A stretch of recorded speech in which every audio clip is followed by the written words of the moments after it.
ഒരു പാത്തുമ്മ എന്നുള്ള വിളി മാത്രമല്ല, അനവധി വിളികൾ എനിക്ക് ഈ കഴിഞ്ഞ കാലങ്ങളിലൊക്കെ ഉണ്ടായിട്ടുണ്ട്. ചിലപ്പോഴൊക്കെ ആളുകൾ പുതിയ പേരുകൾ ഇവരിത് എവിടെ നിന്ന് കണ്ടെത്തുന്നു എന്ന് എനിക്ക് തോന്നാറുണ്ട്. പ്രത്യേകിച്ചും അത് സൈബർ സഖാക്കളാണ് അങ്ങനെ ആ കാര്യത്തിൽ അഗ്രഗണ്യരായിട്ടുള്ള മനുഷ്യർ. കുറ്റിച്ചിറയിൽ നിന്ന് കോഴിക്കോട് കോർപ്പറേഷനിലേക്ക് മത്സരിക്കുകയാണ് ഫാത്തിമ തഹ്ലിയ. UDF ഒരുപാട് ചർച്ചകളൊക്കെ നടത്തി, ലീഗിൻ്റെ പാണക്കാട്ടൊക്കെ ചർച്ച നടത്തിയതിന് ശേഷമാണ് യൂത്ത് ലീഗിലെ ആളുകളെ തന്നെ മത്സര രംഗത്തേക്ക് ഇത്തവണ ഇറക്കാനൊക്കെ തീരുമാനിച്ചത്. അതൊക്കെ ലീഗ് വലിയ കാര്യമായി തന്നെ കാണുന്നുമുണ്ട്. ഫാത്തിമ തഹ്ലിയ ഇപ്പോൾ മാതൃഭൂമി ന്യൂസിനൊപ്പം ചേരുകയാണ്. കുറ്റിച്ചിറയിൽ നിന്നാണ് മത്സരിക്കുന്നത്. എന്താ പറയാനുള്ളത്? അല്ല, വലിയ സന്തോഷമാണ്. ഇത് ഞങ്ങളെ സംബന്ധിച്ചിടത്തോളം ഞങ്ങളെ ഈറ്റില്ലം പോറ്റില്ലമാണ് കുറ്റിച്ചിറ എന്ന് പറയുന്നത്. ഇവിടെ വന്ന് മത്സരിക്കാൻ പറ്റുക എന്ന് പറയുമ്പോൾ വലിയൊരു ഭാഗ്യമാണ്, അനുഗ്രഹമാണ്. മറ്റൊന്ന്, ഇപ്പം നേരത്തെയൊക്കെ തെരഞ്ഞെടുപ്പുകളൊക്കെ കോഴിക്കോട് കോർപ്പറേഷനിലൊക്കെ നടന്ന സമയത്ത് UDF വലിയൊരു മികച്ച വിജയമൊന്നും ഇവിടെ ഉണ്ടാക്കാൻ കഴിഞ്ഞിട്ടില്ല. 18 സീറ്റിലൊക്കെ ഒതുങ്ങിപ്പോയി. CPM തന്നെ നിരന്തരമായിട്ട് ഭരിക്കുന്നതാണ് നമ്മൾ കോഴിക്കോട് കോർപ്പറേഷനെ കണ്ടിട്ടുള്ളത്. ആ ഒരു മാറ്റം ഇത്തവണ ഉണ്ടാവും? അതിലെന്തെങ്കിലും മാറ്റം ഉണ്ടാവും? തീർച്ചയായിട്ടും വലിയ മാറ്റം തന്നെയാണ് ഞങ്ങൾ പ്രതീക്ഷിക്കുന്നത്. ഇത് നമ്മൾ കരുതും ഒരു പ്രതിപക്ഷത്തിൻ്റെ ആവശ്യമാണെന്ന്. ഇത് പ്രതിപക്ഷത്തിൻ്റെ ആവശ്യമേ അല്ല, ഇത് ഇവിടുത്തെ ജനങ്ങളുടെ ആവശ്യമാണ്. ഇവിടുത്തെ ജനങ്ങൾ ഇപ്പോൾ പ്രതിപക്ഷത്തിരുന്നു കൊണ്ടാണ് സംസാരിക്കുന്നത്. ആ വികാരമാണ് ഞങ്ങൾക്ക് ഓരോ വീട്ടിൽ കയറുമ്പോൾ അനുഭവപ്പെടുന്നത്. അപ്പോൾ തികച്ചും വലിയൊരു മാറ്റം ഞങ്ങൾ ഇത്തവണ പ്രതീക്ഷിക്കുന്നു. മറ്റൊന്ന്, മുസ്ലിം ലീഗ് എടുത്ത നിലപാടാണ്. യൂത്ത് ലീഗിലെ ആളുകളെ തന്നെ മുൻനിരയിലേക്ക് ഇറക്കി, പ്രത്യേകിച്ചും സ്ത്രീകളെയൊക്കെ മുൻനിരയിലേക്ക് ഇറക്കി സ്ഥാനാർത്ഥികളാക്കുന്നു എന്നുള്ളത് ഏറ്റവും പ്രധാനപ്പെട്ട കാര്യം. അതിൽ തന്നെ ഈ ഹരിതയിലൊക്കെ നടപടി നേരിട്ട ആളുകളെയൊക്കെ മത്സര രംഗത്തേക്ക് ഇറങ്ങിയിട്ടുണ്ട്. ഫാത്തിമ തഹ്ലിയയുണ്ട്, നജുമയുണ്ട്, മുഫീദയുണ്ട്, എല്ലാവരും ഉണ്ട്. ആ മാറ്റത്തെ എങ്ങനെ കാണുന്നു? അത് എനിക്കിത് വലിയ മാറ്റം എന്ന് പറയുന്നതിനപ്പുറത്തേക്ക് കഴിഞ്ഞ തവണകളിലൊക്കെ അത്തരത്തിലുള്ള പ്രാതിനിധ്യം ലീഗ് ഈ തദ്ദേശ തെരഞ്ഞെടുപ്പിലൊക്കെ ശ്രദ്ധിച്ചിട്ടുണ്ട്. ആ രൂപത്തിലുള്ള മത്സരാർത്ഥികൾ ഉണ്ടായിട്ടുണ്ട്. ഇത്തവണ കുറച്ചുകൂടെ യുവാക്കളും യുവതികളും മത്സരരംഗത്തേക്ക് വരുന്നു എന്ന് പറയുമ്പം അതിനെ വളരെ പോസിറ്റീവായിട്ടാണ് കാണുന്നത്. ലീഗിൻ്റെ നയം ഇപ്പോഴും അത്തരത്തിൽ യുവാക്കൾക്കും സ്ത്രീകൾക്കും അനുകൂലമായിട്ട് തന്നെയാണ് ഉണ്ടായിട്ടുള്ളത്.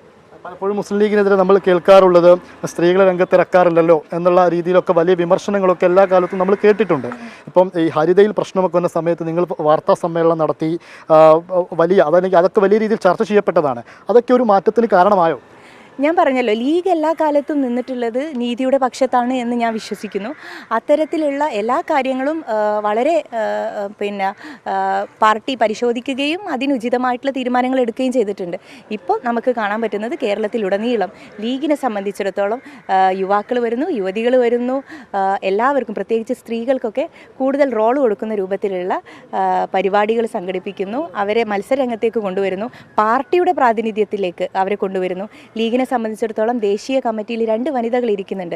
അതൊക്കെ ഞങ്ങൾക്ക് വലിയ ആത്മവിശ്വാസമാണ് തരുന്നത്. സൈബറിടത്തിലേക്ക് ചെന്നാൽ ഫാത്തിമ തഹ്ലിയ നല്ല രീതിയിൽ പ്രതികരണങ്ങൾ നടത്താറുണ്ട്. പ്രത്യേകിച്ചും CPM പ്രൊഫൈലുകളൊക്കെ പ്രതികരണം നടത്തുന്നതും അവർ ഫാത്തിമ തഹ്ലിയെ വിമർശിക്കുന്നതൊക്കെ നമ്മൾ കാണുന്നതാണ്. ഈ സൈബറിടത്തിൽ ഫാത്തിമ തഹ്ലിയെ പാത്തുമ്മ എന്ന് വിളിക്കാറുണ്ട്. അതിനോടൊക്കെ എങ്ങനെയാണ് തഹ്ലിയയുടെ പ്രതികരണം? ഒരു പാത്തുമ്മ എന്നുള്ള വിളി മാത്രമല്ല, അനവധി വിളികൾ എനിക്ക് ഈ കഴിഞ്ഞ കാലങ്ങളിലൊക്കെ ഉണ്ടായിട്ടുണ്ട്. പാത്തു എന്ന് വിളിക്കുന്നുണ്ട്. വലിയ രസകരമായിട്ടുള്ള അനുഭവങ്ങളാണ്. ഞാനതിനെ ആ സർക്കാസ്റ്റിക് ആയിട്ടുള്ള മൂഡിൽ തന്നെയാണ് എടുക്കുന്നത്. ചിലപ്പോഴൊക്കെ ആളുകൾ പുതിയ പേരുകൾ ഇവരിത് എവിടെ നിന്ന് കണ്ടെത്തുന്നു എന്ന് എനിക്ക് തോന്നാറുണ്ട്. പ്രത്യേകിച്ചും അത് സൈബർ സഖാക്കളാണ് അങ്ങനെ ആ കാര്യത്തിൽ അഗ്രഗണ്യരായിട്ടുള്ള മനുഷ്യർ. അപ്പോൾ അതിനെ ആ രൂപത്തിലാണ് എടുക്കുന്നത്. പ്രശ്നങ്ങളൊന്നും തോന്നാറില്ല?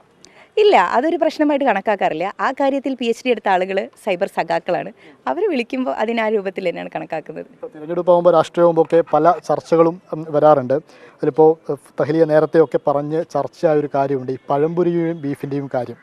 അത് ആ സംഗതിയൊക്കെ ഇപ്പോഴും ഓർക്കുന്നുണ്ടോ? അതല്ലെങ്കിൽ ആ രീതിയിലൊക്കെ വിമർശനങ്ങൾ ആളുകൾ ഇപ്പോഴും നടത്താറുണ്ടോ? അതൊക്കെ പറഞ്ഞിട്ട് അല്ല, അത് ഞാൻ നിരന്തരം പറയുന്ന കാര്യമൊന്നുമല്ല. ഇവിടെ വന്നപ്പം എന്നോട് മീഡിയകൾ ചോദിച്ചപ്പോൾ ഒരാളോട് ഞാൻ സംസാരിച്ചതിലുള്ള ഒരു ചെറിയ കാര്യമാണ്. അത് ഏറ്റെടുത്തിട്ട് അതിനൊരു ആ രൂപത്തിൽ ട്രോൾ മെറ്റീരിയലാക്കി മാറ്റുക എന്ന് പറയുന്നത് ചെയ്തത് ഞാൻ നേരത്തെ പറഞ്ഞ പോലെ ഇടതുപക്ഷത്തുള്ള സൈബർ സഖാക്കന്മാരാണ്. അവർ ആ രൂപത്തിൽ അതിനെ ഒരു എന്താ പറയുക, ഫണ്ണി എലമെൻ്റായിട്ട് അതിനെ കണ്ട് പ്രചരിപ്പിക്കുന്നു എന്ന് പറയുമ്പോൾ എനിക്കതിനോട് പ്രത്യേകിച്ച് പ്രതികരിക്കാനൊന്നുമില്ല. ഈ നാടിനെ സംബന്ധിച്ചിടത്തോളം ഇവിടെ ഒരുപാട് പാരമ്പര്യമുള്ള സ്ഥലമാണ്, ഒരുപാട് സഞ്ചാരികൾക്ക് ഇഷ്ടപ്പെട്ട സ്ഥലമാണ്, ചരിത്രകാരന്മാർ രേഖപ്പെടുത്തിയ സ്ഥലമാണ്, പോരാട്ടങ്ങൾ നടന്ന ഭൂമിയാണിത്. എന്തിനേറെ നമ്മൾ സ്വാതന്ത്ര്യ സമര പോരാട്ടങ്ങൾക്ക് വേദിയായിട്ടുള്ള ഡിസ്കഷനുകൾ ഇവിടെ നിന്നുണ്ടായിട്ടുണ്ട്. തലച്ചോറുകൾ, ആ സമയത്തെ വമ്പൻ തലച്ചോറുകൾ ഉണ്ടായിട്ടുള്ള ഒരു ഭൂമിയാണിത്. അപ്പം അങ്ങനെയൊക്കെ പൈതൃകമുള്ള ഒരു പ്രദേശത്ത് വന്ന് മത്സരിക്കാൻ പറ്റുന്നത് ഒരു വലിയ അനുഗ്രഹമായിട്ട് ഞാൻ കണക്കാക്കുന്നു. പിന്നെ ഇവിടെ കോഴിക്കോട് എന്ന് പറയുമ്പോൾ നിങ്ങൾക്കറിയാലോ, സ്നേഹിക്കാൻ അറിയുന്ന മനുഷ്യന്മാരുടെ മണ്ണത്. അപ്പോൾ സ്നേഹിക്കാൻ മത്സരിക്കുക എന്ന് പറയുമ്പോൾ അതിനെ പല രൂപത്തിൽ ആളുകൾ കാണുന്നുണ്ട്. ഇവിടെ സൽക്കാരപ്രിയരായിട്ടുള്ള മനുഷ്യന്മാർ ഇവിടെ ഉണ്ട്. ഇവിടുത്തെ ഉമ്മമാരുടെ വീട്ടിലേക്കൊക്കെ ഒരു തവണ നിങ്ങൾ പോയി നോക്കിയാൽ മതി. അപ്പം അങ്ങനെയുള്ള മനുഷ്യന്മാരുടെ ഇടയിലേക്ക് വരിക എന്ന് പറയുമ്പോൾ ആരാ ആഗ്രഹിക്കാത്തത് ഇവിടെ നിന്ന് മത്സരിക്കാൻ പറ്റുക എന്നൊക്കെ. അപ്പം അതിൽ എനിക്ക് വലിയ സന്തോഷമുണ്ട്. യൂത്ത് ലീഗിനെ കുറിച്ചൊരു കാര്യം കൂടി ചോദിച്ചോട്ടെ. ഇപ്പോൾ മലപ്പുറത്തൊക്കെ ഈ തെരഞ്ഞെടുപ്പിൻ്റെ സമയത്ത് തന്നെ ഈ 3 ടൈം വ്യവസ്ഥ അതൊക്കെ PMS എല്ലാം വളരെ നേരത്തെ തന്നെ ആ കാര്യത്തിലൊക്കെ നിലപാട് പറഞ്ഞതാണ്. പക്ഷേ പലയിടത്തും യൂത്ത് ലീഗിന് വേണ്ടത്ര പ്രാതിനിധ്യം പല സ്ഥലങ്ങളിലും കിട്ടുന്നില്ല എന്ന രീതിയിൽ പ്രതിഷേധമൊക്കെ നടക്കുകയും അടിവരെ നടക്കുന്ന ഒരു സാഹചര്യമൊക്കെ ഉണ്ടായിരുന്നു. യൂത്ത് ലീഗിന് വേണ്ടത്ര പ്രാതിനിധ്യം കിട്ടാത്ത പ്രശ്നമുണ്ടോ ഇത്തവണ? ഇല്ല, പാർട്ടി അതിനെ വളരെ ഗൗരവമായിട്ട് കണക്കാക്കിയിട്ടുണ്ട്. നിങ്ങൾ തന്നെ നേരത്തെ ചോദിച്ചല്ലോ, യൂത്ത് ലീഗിന് സ്ത്രീകൾക്ക് എല്ലാവർക്കും പരിഗണന ലഭിക്കുന്ന രൂപത്തിൽ തന്നെയാണ് ഇത്തവണ ഈ തെരഞ്ഞെടുപ്പിനെ ഈ പാർട്ടി കണ്ടിട്ടുള്ളത്.